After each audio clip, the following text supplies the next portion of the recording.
नंद बाबा के आंगन में आनंद की बाढ़ है, लेकिन उनको कंस को कर देने जाना है। वो बहुत सारे लोगों के साथ वहाँ कर देने गए और वहाँ उनको वसुदेव जी मिले। वसुदेव जी ने कहा, आप बहुत देर तक अपना गांव मत छोड़ो क्योंकि ब्रज में उत्पात हो रहे हैं। और वसुदेव को नंद बाबा बोले, हमने सुना आपकी एक कन्या थी, कंस ने वो भी मार डाली। और वसुदेव बोले, हमने सुना आपको पुत्र रत्न की प्राप्ति हुई है। जब दो मित्र मिलते हैं ना, वो अपना दुख नहीं बताते, वो अपने मित्र के सुख की और दुख की चर्चा करते हैं। ये मैत्री का बहुत सुंदर दृष्टांत है, वसुदेव और नंद बाबा का मिलन। ये जल्दी जल्दी वापस लौटे और इनको पता चला कि एक बहुत भारी भरकम पूतना कान्हा ने मार डाली। पूतना जो थी वो कौन थी? कंसेन प्रहिता घोरा पूतना बाल घातनी। उसको जिम्मेदारी दी थी कि ब्रज के सारे शिशुओं का तुम रक्त पी लो। तो भगवान ने सोचा, ये मैं ब्रज में आया हूँ और सारे शिशुओं को मार डालेगी, तो चुंबकीय आकर्षण से उसकी बुद्धि फेर दी। सरस्वती उसके बुद्धि में बैठ गई, तो उसको लगा पहले गोकुली चलती हूँ, यहाँ बड़ा नंद के घर में उत्सव हो रहा है। तो पूतना ने बहुत सुंदर भेष बनाया। कभी कभी पर्सनैलिटी लोगों की बढ़िया काम कर जाती है। बड़े बड़े महानगरों में ना लोग 3 पीस सूट पहन के विवाहों में पहुंच जाते हैं। लड़के वाले सोचते हैं लड़की वालों का होगा, लड़की वाले सोचते हैं लड़के वालों की और का होगा। वो होता किसी का नहीं, वो तो माल मत्ता खाने के लिए। और कभी कभी व्यक्तित्व ऐसा होता है। और पूतना ने बड़ा सुदर्शनीय व्यक्तित्व बनाया कि किसी ने उसका परिचय ही नहीं पूछा, बड़े अधिकार के साथ। अरे कोई बड़ी विशेष लग रही है, अरे कोई महिषी लग रही है, कोई बहुत बहुत ऊंचे कुल की लग रही है। और वो जो पूतना थी बड़े अधिकार से घर में प्रवेश कर गई और नंद के लाला को गोदी में लेके खिलाने लगी।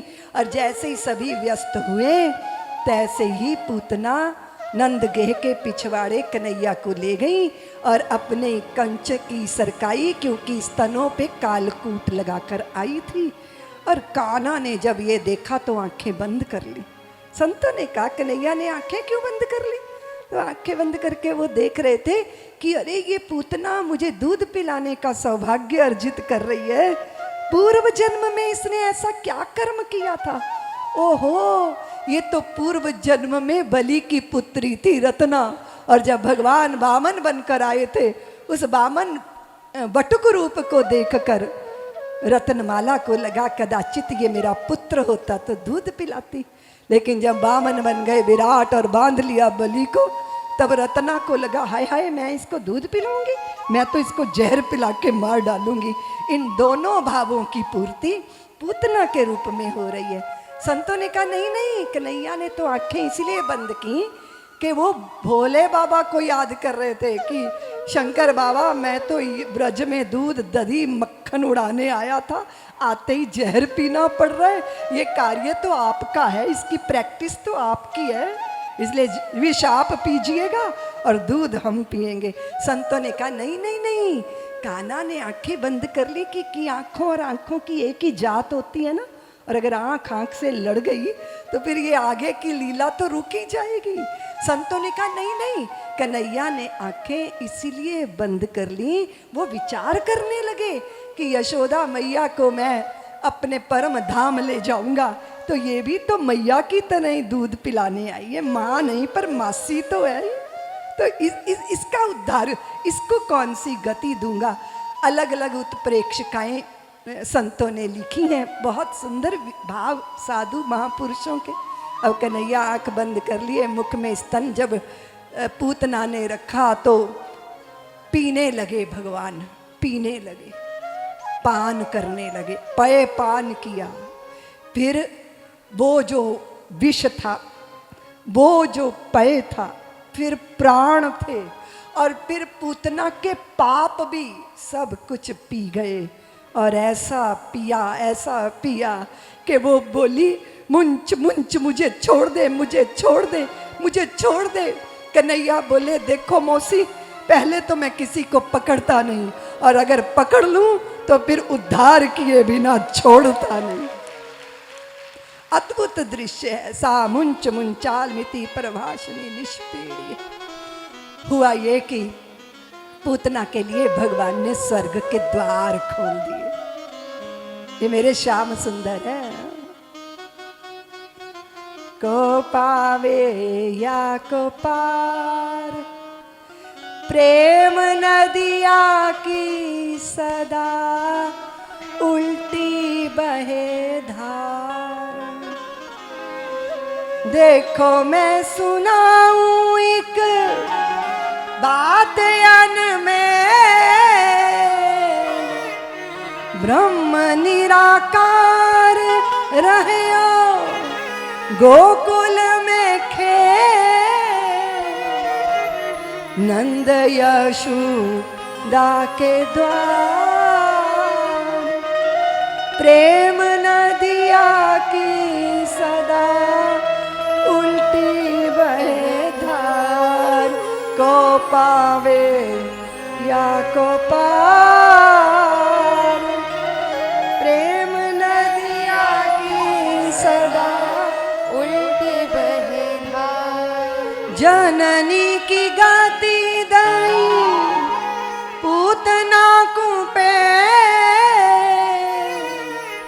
विष देने आई मुक्ति पाई है।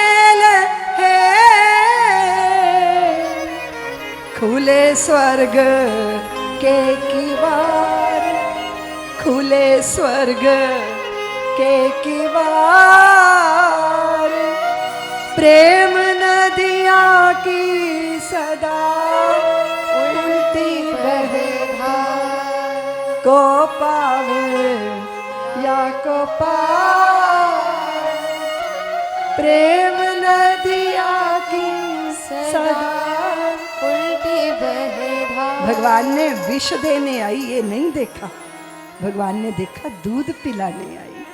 ये दृष्टि है एक। जब विपत्ति आती है प्राणों पर तो असुरों का असली रूप प्रकट हो जाता है। इतनी भयंकर, इतनी बड़ी देह, अरे पूतना मार डाली, अरे पूतना। नंद बाबा को जब ये समाचार मिला तो उन्होंने कहा अरे मेरे नन्हे से नीलमणि में, अरे वो अपने ही दुर्भाव, अपने ही पाप से मर गई होगी। गाय की पुछ घुमा के, गोरोचन का भाल पे तिलक लगा के नजर उतारती हो ना अपने छोरे छोरियों की, कैसे उतारती है नजर? गौ माता की ये जो सुरभि गाय होती है ना, हिमालय में जो गैया होती है, उस गैया के पूंछ के बालों से चंवर बनता है। जो हम ठाकुर जी को आरती करते हैं, फिर चंवर डुलाते हैं। गौ माता की पुछ, गौ माता की पुछ से नजर उतारी जाती है। जो गौ माता के खुरों के नीचे की मिट्टी होती है ना, उससे भी भाल पे तिलक करके सौभाग्य को जगाया जाता है। सनातन की ये परंपरा है, जरा ध्यान दीजिएगा। गोमूत्रेण स्नापयित्वा पुनर्गोरजसार्वकम्। फिर गोमूत्र से स्नान कराया। अगर आप जल में 2 बूंद गोमूत्र की डाल लेंगे तो फिर आपका अंतर और बाहर दोनों पवित्र हो जाएगा। आप निष्पाप हो जाएंगे, निर्दोष हो जाएंगे। तो आपकी ये सनातनी परंपरा, ये ऋषि महर्षियों ने, हमारे धर्म ग्रंथों ने हमको अद्भुत मार्गदर्शन दिया है। पूतना लोक बाल अग्नि राक्षसी रुद्रासना, उसका भी उद्धार किया भगवान ने। और फिर तृणाव्रत का उद्धार किया, शकटासुर का उद्धार किया। एक छकड़े में असुर घुसकर बैठ गया था। सभी लोग कीर्तन कर रहे हैं और मैया ने छकड़े के नीचे ही कन्हैया का पलना डाल दिया, और वो भांडों से भरा हुआ पलना। ये सबका ही हाल है। हमारे सर पे तो है संसार, और भगवान कहाँ है इसका पता ही नहीं। भगवान ने कहा कीर्तन हमारे लिए हो रहा है और हमारी उपेक्षा हो रही है। मारा एक चरण का टल्ला, और छकड़ा आसमान में उड़ा, नीचे गिरा, और शकटासुर का कल्याण हो गया। फिर भगवान ने तृणाव्रत का उद्धार किया। फिर गर्गाचारी जी आए, उन्होंने नामकरण संस्कार संपन्न किया। फिर एक बार भगवान घुटनों चलना प्रारंभ हो गए थे और माँ रोष में भर गई, बहुत गुस्सा हुई। नंद बाबा को बहुत गुस्सा हुई। क्यों गुस्सा हो रही हो, बता तो दो। तुम्हें क्या लेना देना, तुम्हें कुछ लेना देना है, तुम्हें कोई फिक्र है लाला की? तुम कोई चिंता करते हो? मेरा ही लाला थोड़ी है, तुम्हारा भी तो कुछ उत्तरदायित्व है। अब तुम्हें ख्याल होगा, बहुत सारे पतियों को अनुभव होता है कि लड़ रही है, गुस्सा कर रही है, पर कारण क्या है वो पता नहीं चल रहा। अरे किस वजह से गुस्सा आ रहा है ये तो बता दो। तो यशोदा बोली, वो देहरी नीची है, उसे ऊंचा करा दो, ये घुटनों चल के बाहर चल देते हैं। तो नंद बाबा बोले, ये बोलो ना कि ये करना है, बिना वजह गुस्सा हुए जा रही है। और फिर देहली ऊंची करवा दी गई।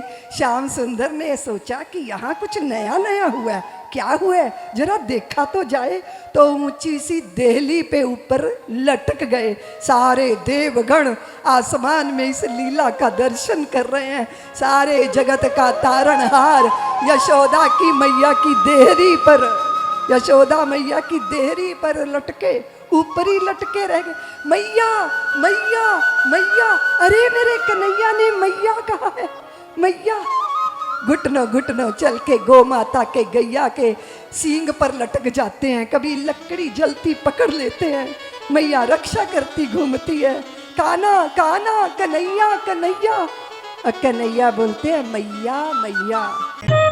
सब्सक्राइब करें साध्वी ऋतंभरा जी के YouTube चैनल को और हमारे वीडियोस को सबसे पहले देखने के लिए बेल आइकन को दबाना ना भूलें।